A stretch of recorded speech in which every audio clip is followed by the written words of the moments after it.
como nós estamos fazendo essa exposição, vamos ler aqui novamente, a partir do capítulo 3, versículo 13, desculpa, do capítulo 1. Bendito o Deus e Pai de nosso Senhor Jesus Cristo, que nos tem abençoado com toda sorte de bênção espiritual nas regiões celestiais em Cristo, assim como nos escolheu nele antes da fundação do mundo, para sermos santos e irrepreensíveis perante ele, e em amor nos predestinou para ele, para a adoção de filhos, por meio de Jesus Cristo, segundo o beneplácito da sua vontade, para o louvor da glória de sua graça, que ele nos concedeu gratuitamente no amado, no qual temos a redenção pelo seu sangue, a remissão dos pecados, segundo a riqueza da sua graça, que Deus derramou abundantemente sobre nós em toda sabedoria e prudência, desvendando-nos o mistério da sua vontade, segundo o seu beneplácito que propusera em Cristo, de fazer convergir nele na dispensação da plenitude dos tempos todas as coisas, tanto as do céu como as da terra. Nele, digo, no qual fomos também feitos herança, predestinados segundo o propósito daquele que faz todas as coisas conforme o conselho da sua vontade, a fim de sermos para o louvor da sua glória, nós os que de antemão esperamos em Cristo, em quem também vós, depois que ouvistes a palavra da verdade, o evangelho da vossa salvação, tendo nele também crido, fostes selados com o Espírito da promessa, o Santo Espírito da promessa, o qual é o penhor da nossa herança, até o resgate da sua propriedade, em louvor da sua glória. Amém. Então nós estamos fazendo essa sequência de exposições na carta de Paulo aos Efésios. Como nós já vimos, o objetivo da carta, né? Paulo escreve quando ele está preso em Roma. Ele escreve para confortar o coração dos irmãos que estavam preocupados, angustiados, atribulados com a sua prisão, né? Ele escreve essa carta para eles, para que eles venham entender que a sua prisão, para que eles possam compreender que fazia parte de um plano maior, fazia parte de um plano de Deus, a prisão dele.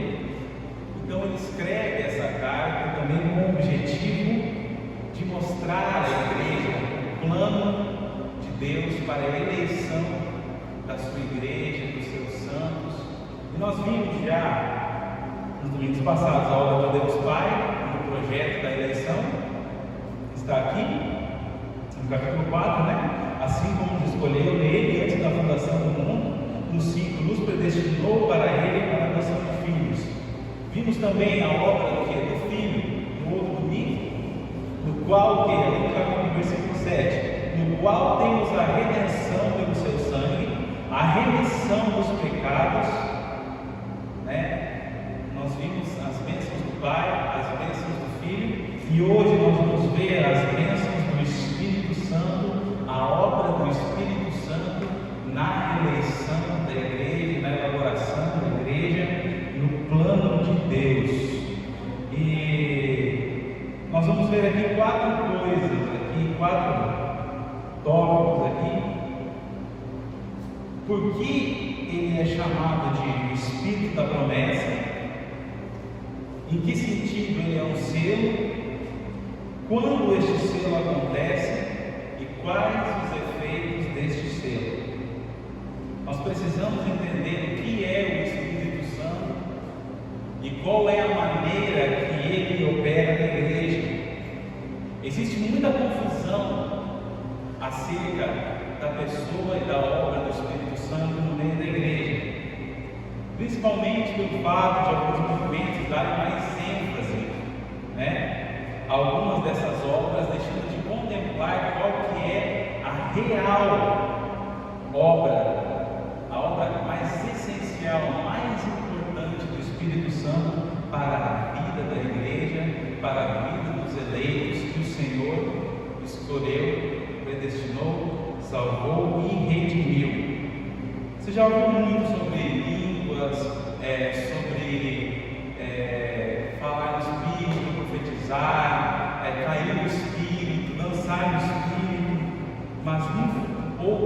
ouvir falar sobre o selo do Espírito. O que é este selo? E nós vamos ver aqui, tá? Nessa noite. Vamos começar aqui vendo o porquê que ele é o Espírito da promessa. Por que é? Por que ele é designado assim aqui, né? Foste selados com o Santo Espírito da promessa. Em que sentido ele é uma promessa? Ele foi prometido, o Espírito Santo, no Antigo Testamento, já através dos profetas. Nós podemos ver lá em Joel, capítulo 3, capítulo 2, versículo 28, fala o seguinte: e acontecerá, depois que derramarei o meu Espírito sobre toda a carne, vossos filhos e vossas filhas profetizarão, vossos velhos sonharão, vossos jovens terão visões, até sobre os servos e sobre as servas derramarei o meu Espírito naqueles dias. Também Ezequiel 36: dar-vos-ei coração novo, e porei dentro de vós Espírito novo, tirarei de vós o coração de pedra, e vos darei o coração de carne, porei dentro de vós o meu Espírito, e farei que andeis nos meus estatutos, guardeis os meus juízos e os observeis. Olha só, porei dentro de vós o meu Espírito, e farei que andeis nos meus estatutos, guardeis os meus juízos e os observeis. Tá? Então havia uma promessa já no Antigo Testamento sobre esse derramamento do Espírito Santo. Não que o Espírito Santo não agia já antigamente, né? No Antigo Testamento ele agia, pessoas eram capacitadas, eram cheias do Espírito Santo. Podemos ver Sansão, que o Espírito do Senhor vinha sobre ele, se apoderava dele, mas não era sobre todos, era sobre algumas pessoas em específico, sacerdotes, profetas, homens que Deus usava com uma certa missão, com um certo propósito. Eles tinham esse revestimento do Espírito Santo desde aquele tempo. João Batista também testifica, né, sobre essa vinda. Ele fala, né, vos batizo com água, porém virá um que vos batizará com o Espírito Santo. Ele fala também, então, ele é um Espírito da promessa, porque ele vem sendo prometido desde o Antigo Testamento. Aí vem já com João ali no início do Novo Testamento, o próprio Jesus fala isso no Evangelho de João, capítulo 16, versículo 7, nos diz o seguinte: olha Jesus falando: mas eu vos digo a verdade, convém-vos que eu vá, porque se eu não for, o Consolador não virá para vós outros, se porém eu for, eu vou enviarei.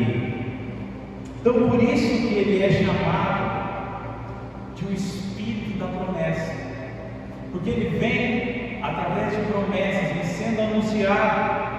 E o Espírito Santo, então, como nós vemos, ele vem para confirmar a obra de Cristo. Ele fala: eu vou, mas enviarei, deixarei o Consolador. Nós podemos ver uma história lá no Antigo Testamento, a história de José. Quando José vai preso lá, ele é vendido pelos seus irmãos, ele vai parar no Egito, é uma série de acontecimentos e fatos, e ele chega então, depois de um determinado tempo, até ser governador do Egito. E quando seus irmãos vêm, ele manda para os seus pais, para o seu pai, né, o mantimento. Você conhece a história? Manda os mantimentos, tudo, né? Quando os seus irmãos chegam até o seu pai, eles falam: olha, nosso irmão José está vivo. E seu pai, de pronto, de primeiro, ele não acredita que José estava vivo. Você acreditava que ele tinha sido morto. Mas então, quando Jacó vê todas aquelas bênçãos que seus irmãos José trouxeram, seus filhos trouxeram, aqueles mantimentos, aquelas joias, aqueles bens preciosos, então ele tem a certeza no seu coração de que o seu filho estava vivo. Da mesma maneira, o Espírito Santo nos dá a certeza de que Jesus está vivo, porque ele nos traz essas bênçãos, esse revestimento, esse poder, essa unção sobre nossas vidas. Então esse é o Espírito da promessa aqui falado por Paulo: fostes selados com o Santo Espírito da promessa. Por isso o Espírito Santo é o Espírito da promessa. Agora vamos ver o seguinte: por que ele é chamado de selo? Fostes selados com o Espírito da promessa. Quando falamos de selo, logo vem na nossa mente o quê? Aquele selo, do correio, que vai numa carta identificando, Mas porém o sentido do selo aqui não é esse. O selo usado aqui era algo que era usado pelos reis, pelos governantes.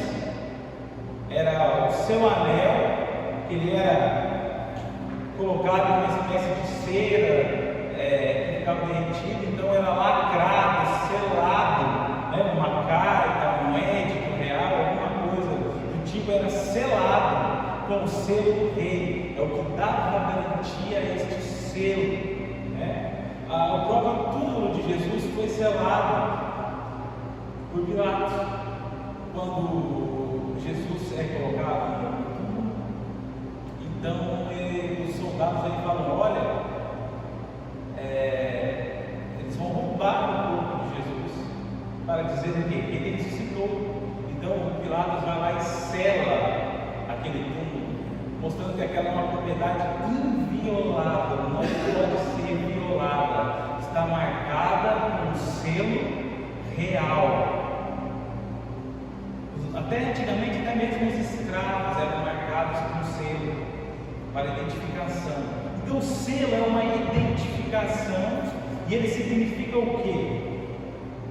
Que era algo marcado que não poderia ser tocado por outra pessoa, a não ser o destinatário ou o próprio rei. Estava selado. Até nos dias de hoje, o selo, para fins de uma transação comercial, documentos importantes, selo do governo, tem aquele selo que autentica aquele documento, que dá valor àquele documento como algo de valor, E ele é indicado aqui para concluir essa transação, esse negócio. O selo está ali para isso, para identificar. Da mesma maneira, somos nós. Recebestes, fostes selados com o Santo Espírito. Nós podemos ver o que? Deus, Ele elege, Ele predestina nós, pecadores, lá no seu plano inicial de elaboração. Deus nos elege, Deus ali nos predestina para sermos seus. Jesus vem. Nós vamos ver assim como Deus elaborando um plano, pegando um esboço, escrevendo o plano, fazendo. Aí Jesus vem para cumprir, para executar este plano, morrendo na cruz, nos salvando, nos redimindo, nos comprando. E então o Espírito Santo vem para confirmar, autenticar a obra de Cristo, para dar o selo, o valor, a legalidade na obra que foi realizada na cruz.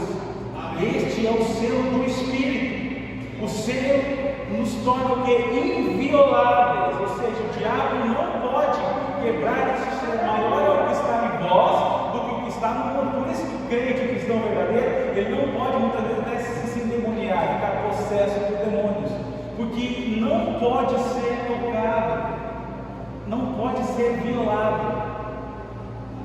Por isso, meus irmãos, quem é de Cristo, quem é eleito por Deus, jamais se perderá, jamais. Vamos lá para João 10, Evangelho de João 10.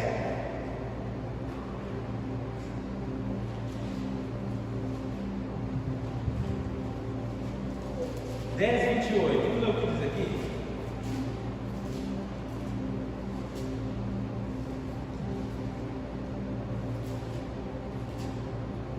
João 10, 28. As minhas ovelhas, no 27, as minhas ovelhas ouvem a minha voz, e eu as conheço, e elas me seguem. Eu lhes dou a vida eterna, jamais perecerão, e ninguém as arrebatará da minha mão. Aquilo que meu Pai me deu é maior do que tudo, e da mão do Pai ninguém pode arrebatar. Olha aqui, eu lhes dou a vida eterna. Quem está dando a vida eterna? Jesus, através do seu sacrifício, jamais perecerão, e ninguém as arrebatará da minha mão. Aqui está a certeza da nossa salvação. A nossa salvação está nas mãos de Jesus, e Ele está falando: aqueles que meu Pai me deu jamais perecerão. Aquilo que meu Pai me deu é maior do que tudo, e da mão do Pai ninguém pode arrebatar. Se era um plano de Deus, né? A eleição, a predestinação dos santos, a execução de Cristo e o selo do Espírito autentica, sela esta obra, jamais se perderão. Pode ter certeza, irmão, se dependesse de você perder a salvação, com certeza você ia perder. Mas não depende, depende de Deus, depende de Cristo, depende da obra dele. A salvação é dele. Você jamais se perderá. E o Espírito Santo é quem autentica, encarna e sela essa obra. Quando este selo acontece, meus irmãos, não existe uma unanimidade sobre isso. Não existe, um ponto concreto, uma unanimidade entre as linhas teológicas e pensamentos sobre quando este selo acontece. Alguns reformadores acreditavam que esse selo acontecia, algum tempo depois da conversão, dias, semanas, meses, isso dava algum tempo. Para o movimento pentecostal, ele acredita que também acontece depois de um tempo, porém é evidenciado apenas com o dom de línguas, é evidenciado pelo falar em línguas. Porém, nós precisamos do que? Olhar o texto. Todos nós sabemos que a Bíblia ela não foi escrita em português, ela foi escrita no Antigo Testamento em hebraico, no Novo Testamento grego. E nós precisamos olhar a tradução, no original, o que está escrito. Vamos olhar a gramática da língua grega aqui, nesse versículo 13. Aqui, também, tendo crido nele também, e fostes selados, aqui, versículo 13, tendo nele também crido, e fostes selados, eles estão no mesmo tempo verbal, e eles significam duas ações simultâneas. Significa duas ações simultâneas, são duas ações concomitantes, ou seja, não existe um lapso de tempo entre elas, não existe um tempo posterior, elas estão escritas no mesmo tempo verbal e elas acontecem juntas, uma em resposta à outra. Isso é o que está escrito. Então, o fato deste selo acontecer no momento da conversão, não quer dizer que você não possa ter experiências posteriores com o Espírito Santo, momentos em que você vai ser revestido do Espírito Santo, momentos em que você vai ser cheio, em que você vai ser renovado, o Espírito Santo vai vir sobre você e você vai sentir esse renovo. Não quer dizer que você não terá experiências com o Espírito Santo posteriores a esse selo, não.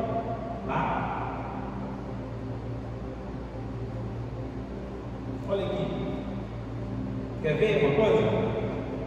Abre tua Bíblia em 1 Coríntios 12.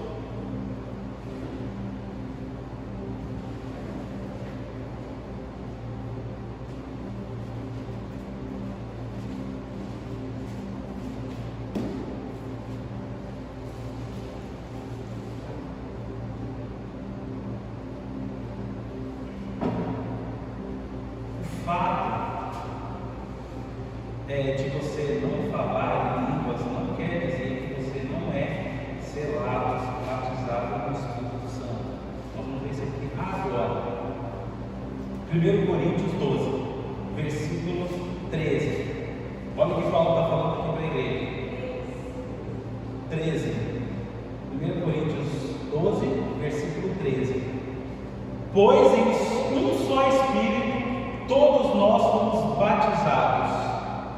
Tá? Que Espírito é esse? Espírito Santo. Em um só Espírito todos nós fomos o quê? Batizados em um corpo. Quer judeus, quer gregos, quer escravos, quer livres, e a todos nós foi dado de beber em um só Espírito. Aqui então está dizendo o quê? Que todos foram batizados no Espírito, né? Está dizendo claramente aqui. Agora vamos aqui para o versículo 30. Paulo está falando o quê? Tem todos os dons de curar? Falam todos em outras línguas? Interpretam a todos? Ele está questionando se todos têm o dom de línguas, se todos têm o dom de curar, se todos têm o dom de interpretar. Então aqui está evidenciado que todos eram batizados no Espírito Santo, mas nem todos falavam em línguas. Tá? Eu quero, não sei aqui se vocês todos têm, já receberam, você não precisa se frustrar. Isso gera uma frustração em muitas pessoas, que elas pensam o quê? Pelo fato de não falarem em línguas, elas não receberam o batismo do Espírito Santo. Fique tranquilo a partir de hoje, você recebeu o selo do Espírito Santo, tá? Na tua conversão, no momento em que você recebeu Cristo aqui, no momento em que creram. Olha aqui. Tendo nele também crido, fostes selados. Agora vamos ver o seguinte: quais são os efeitos deste selo?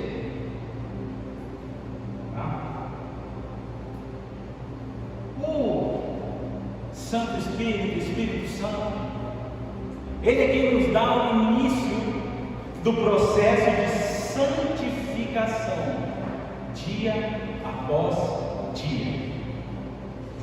O Espírito Santo também nos dá ousadia, tá? Para o quê?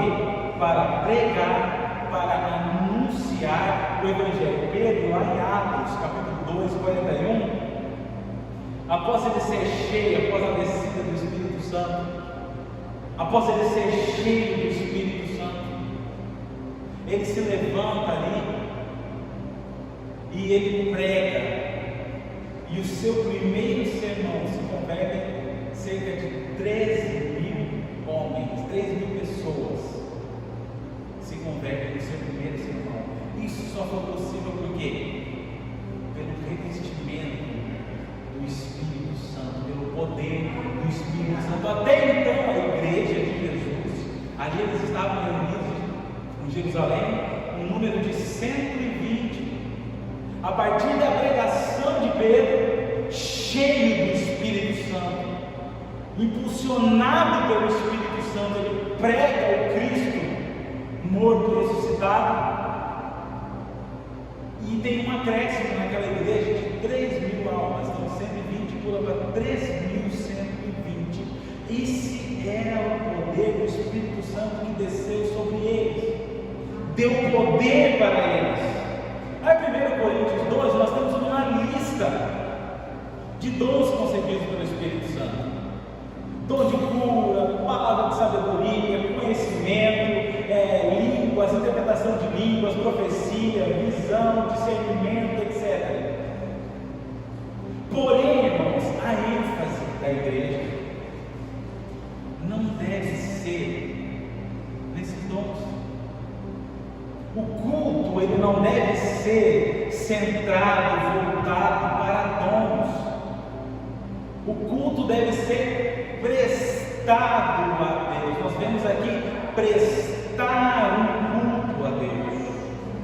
Esses dons, eles são concedidos pelo Espírito Santo, eles nos são dados pelo Espírito Santo, da maneira que o Espírito Santo quer, como Ele quer e para quem Ele quer. Ele nos concede esses dons. O problema é que muitas igrejas, muitas pessoas, elas tiraram o foco do culto, que é adoração a Deus e a exposição da palavra. A exposição da palavra, expor o que está escrito na Bíblia. A palavra de Deus é esta, o que foi escrito está aqui. O dever do pregador é expor o que está escrito na palavra. Então, muitos estão centrando, focando o culto em dons. Vem que vai ter revelação, vem que vai ter não sei o quê. E esse não deve ser o nosso foco. São bênçãos concedidas pelo Espírito Santo, por Deus, são. Ele pode realizar no nosso meio? Pode, Ele é Deus, Ele faz o que quer. Porém, nossa atenção não deve estar voltada para isso. Aqui está sendo relatado o poder que desceu sobre eles. Por que eles receberam esse poder? Por que eles receberam esses dons?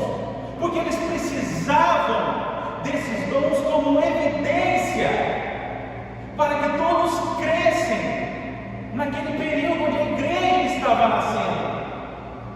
Por que eles receberam o dom de línguas? Se nós vamos olhar em Coríntios, o dom de língua que eles receberam ali é o dom de línguas estrangeiras, não línguas estranhas, línguas estrangeiras. Eles estão ali falando em línguas, eles receberam esse dom, só que ali está escrito que vieram para a festa de Pentecostes os judeus que estavam espalhados pelo mundo, porque no tempo que eles estiveram cativos em outros lugares, muitos desses judeus não retornaram para Jerusalém, ficaram e foram para outros lugares, mas eles vinham na época do Pentecostes.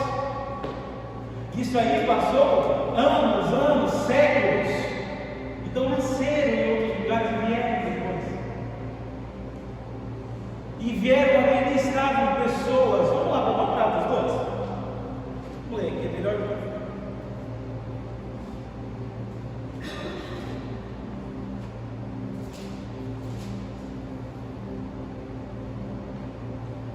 Atos 2, 7. Estavam, pois, atônitos e se admiravam, dizendo: Vede, não são porventura galileus todos esses que aí estão falando? Galileus, eles eram assim, o povinho, os judeus, lá do interior, né? Não tinham tanta expressão. Olha aí, não são porventura galileus todos esses que aí estão falando? E como os ouvimos falar, cada um em nossa própria língua materna? Olha aqui, então eles estavam vindo e eles falaram a sua própria língua materna. E no 9, o que eles falam? Somos partos, um povo, medos, elamitas, naturais da Mesopotâmia, Judéia, Capadócia, Ponto, Ásia, da Frígia, da Panfilha, do Egito, das regiões da Líbia, das mediações de Cirene e romanos que aqui residem, tanto judeus como prosélitos, cretenses e arábios, mais de 20 povos, mais de 20 línguas diferentes. Eles falam o quê? Como os ouvimos falar em nossas próprias línguas as grandezas de Deus? Então o dom de línguas que eles recebem aqui é o dom de línguas estrangeiras. Todos eles os ouviram falar nas suas próprias línguas. Então esse é o dom de línguas que foi derramado em Atos 2 sobre. Mas por que isso? Por que esse dom? Jesus fala o quê? Semeei minhas testemunhas, tanto em Jerusalém, como Samaria, como na Judéia e até os confins da terra. Como que esses homens iriam sair pregar se não tinha FISC, CIE, não tinha nenhum, qual que é os cursos que tem hoje de línguas? Não tinha. Eles não tinham como fazer no curso uma aula de língua diferente. Foi uma capacitação do Espírito Santo para eles levarem o Evangelho Jesus fala o quê? Quando Jesus vai, ele comissiona eles com o ide, né? Ide por todo mundo, pregai o Evangelho. Só que Jesus fala o quê?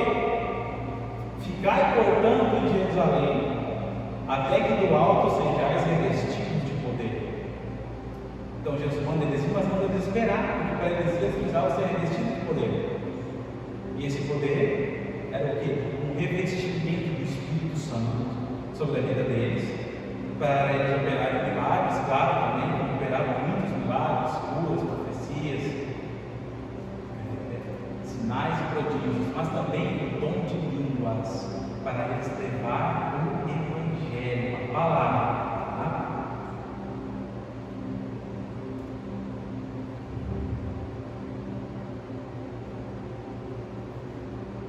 Então esse é o dom de línguas aqui que eles receberam. Eles foram cheios do Espírito Santo. Agora, o que é ser cheio do Espírito Santo? O que é estar cheio do Espírito Santo?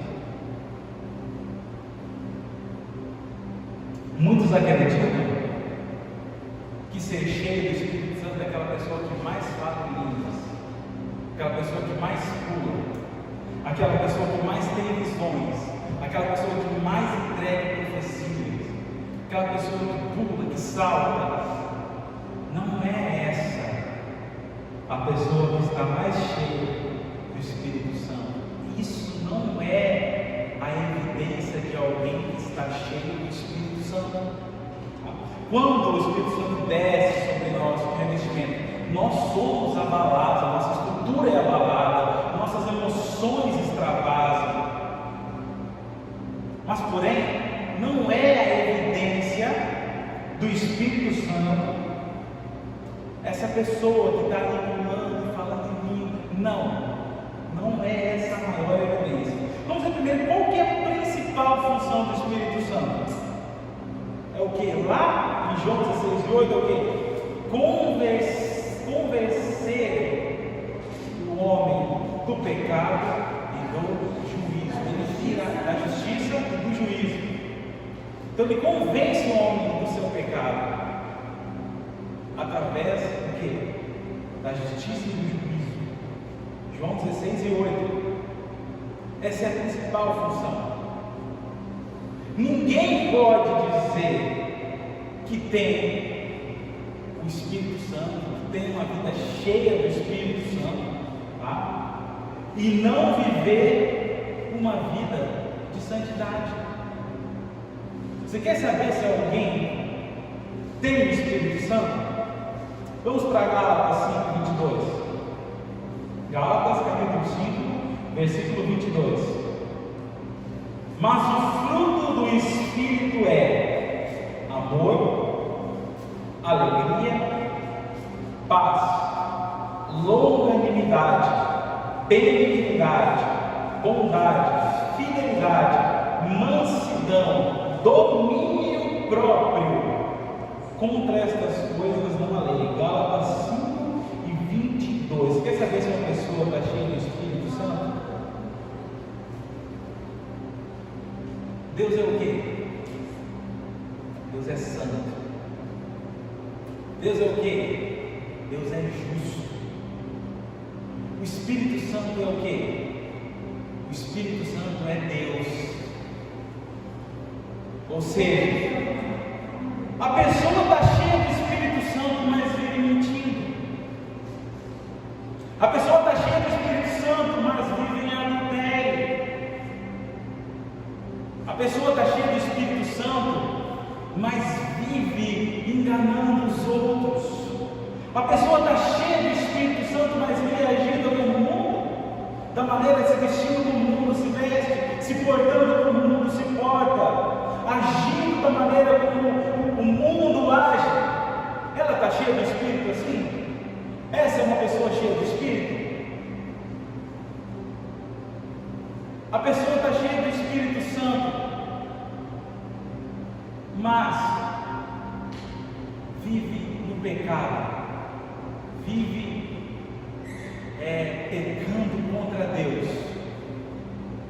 Está cheio do Espírito Santo, mas atacando com namorado, com a namorada, está cheio do Espírito Santo, mas assiste diariamente pornografia, está cheio do Espírito Santo, mas cobiça, está cheio do Espírito Santo, compra e não paga. Como que a pessoa vai estar cheia do Espírito Santo dessa maneira? Que Espírito Santo é esse? Aí a pessoa vem e olha, Deus é justo e santo. Deus é o que? Deus é amor também. A pessoa não ama, não perdoa, não releva, suspeita mal. Deus é reto, justo, santo. A evidência de uma pessoa cheia do Espírito Santo não é profecia, não é grito, não é pulo, não é vir para a igreja e cantar lá, não. A evidência de uma pessoa cheia do Espírito Santo é uma vida de santidade, de piedade, de renúncia do pecado, de busca por santidade, de leitura da palavra, de oração, de jejum. Amém. Isso é ser cheio do Espírito Santo. Eu posso simular aqui agora a ação do Espírito Santo segundo esse conceito aí. Eu posso engrossar minha voz agora aqui e começar a falar para você que está sentado aí. Levanta a tua mão, igreja. Eu posso fazer isso, mas eu estou cheio do Espírito Santo. Isso não é evidência. Você olha o pregador, mas você não convive com ele. Vai ver como que ele está na casa dele, como que ele age. Bate na esposa, xinga a esposa xinga o marido, uma brigaceira, fala mal. O Espírito Santo é mais do que isso. É muito mais do que isso. Vamos parar de achar que ser cheio do Espírito Santo é isso. Vamos buscar viver a plenitude da palavra de Deus em nossas vidas.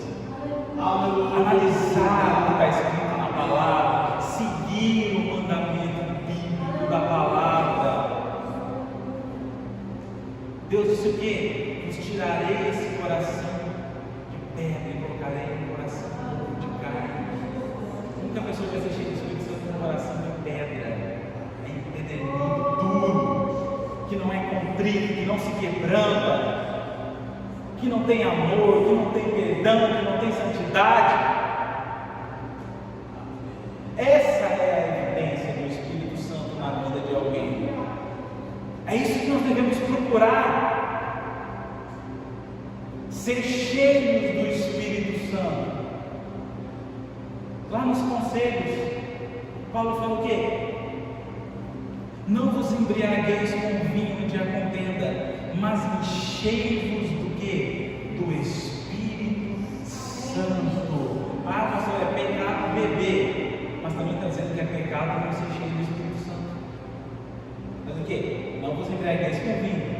Beleza, não se embriaga com vinho, não. Mas você é cheio do Espírito Santo. Daqui, enchei-vos do Espírito Santo. Enchei-vos de santidade, de piedade, de justiça, de renúncia, de abnegação. Aleluia! Isso aqui é um chamado para nós vivermos, igreja, uma vida cheia do Espírito Santo. Não aqui no culto apenas. É bom nós irmos para a igreja, sentirmos a presença de Deus, sermos renovados pelo Espírito Santo, derramarmos as nossas lágrimas, sentirmos a presença do Espírito. Mas é muito melhor nós sairmos aqui da igreja durante a semana, aonde nós estamos sendo influenciados pelo louvor e pela palavra, e agirmos, aleluia, conforme uma pessoa que é cheia do Espírito Santo, com as nossas atitudes. Viver cheio do Espírito Santo não é vir para a igreja e estar cheio aqui, mas é andar na rua, na escola, na tua casa, no teu trabalho, é mostrar a diferença, mostrar esse selo do Espírito Santo em você. Isso é ser cheio do Espírito Santo.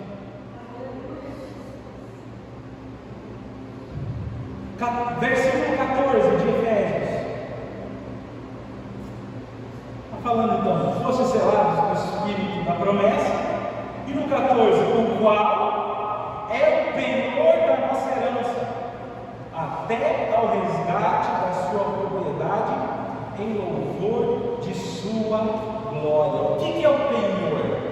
O que ele está querendo dizer aqui com penhor? O que ele está dizendo que o Espírito Santo é o penhor? O que é esse penhor? Penhor é um valor, um sinal, tá? Que você dá para validar, para confirmar um negócio.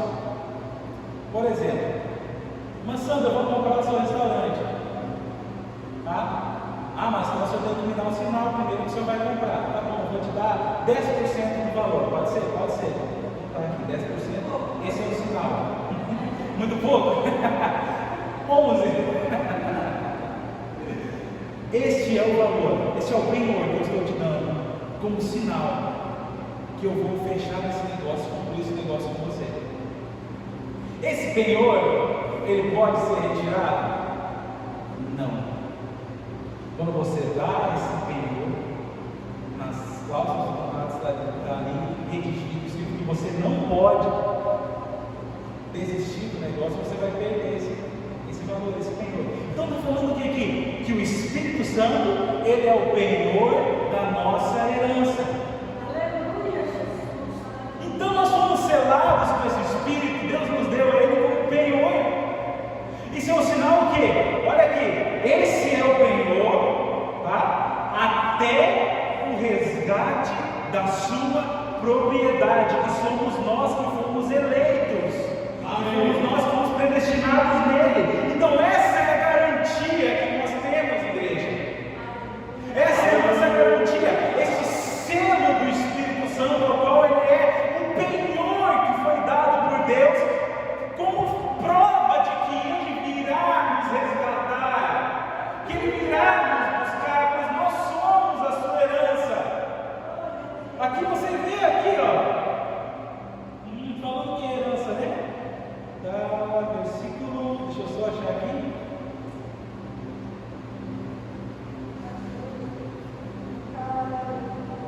Está no versículo, não antes aqui. Aqui no 11, no qual também fomos feitos herança. E o Espírito Santo é o quê? É o penhor da nossa herança. Olha ali no 11, está falando o quê? Nele, em quem? Em Cristo. Nós fomos feitos herança. Agora no 14, o Espírito Santo é o quê? É o penhor da nossa herança. Ele é a garantia de que nós somos a herança de Deus. De quem nós somos herança? De Deus. Qual é o penhor da nossa herança? Até o resgate da sua propriedade. Nós somos propriedades dele. Você que é eleito, você não pertence a você. Você tem um nome. Tem alguém que te comprou, tem alguém que elaborou, que te escolheu, tem alguém que pagou o preço por você na cruz, que foi Cristo, redimiu você, remiu você, e tem alguém que é a garantia dessa redenção, dessa remissão e dessa eleição, que é o Espírito Santo, o qual nós já fomos selados quando cremos nele. Ele é o penhor da nossa herança. Ele virá para nos buscar. E você pode ver aqui, Paulo finaliza o quê? Propriedade, até o resgate da sua propriedade, em louvor da sua glória. Você pode olhar aqui, ó, no versículo, no 12, fala também, a fim de sermos o quê? Para o quê? Louvor de sua glória. No versículo 12, para louvor de sua glória. Aqui no 14, em louvor de sua glória. Tudo. E aqui no 6, para louvor da glória de sua graça. Olha o versículo 6. Para louvor da glória de sua graça, tá? Versículo 11, né?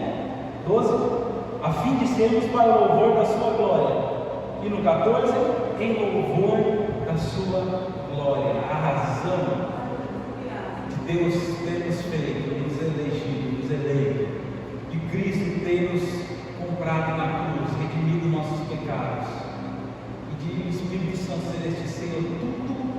para louvor da glória de Deus.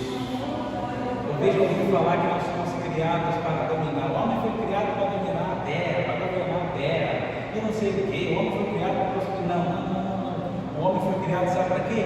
Para louvor da glória de Deus. Para louvor de sua glória. E tudo que foi feito foi para louvor de sua glória. Então, cada vez que você tiver uma dúvida, um questionamento, saiba, é para louvor da glória de Deus. Então, nós vimos aqui essas bênçãos hoje do Espírito Santo, esse selo do Espírito Santo. A palavra fala o quê? Não entristeçais o Espírito Santo.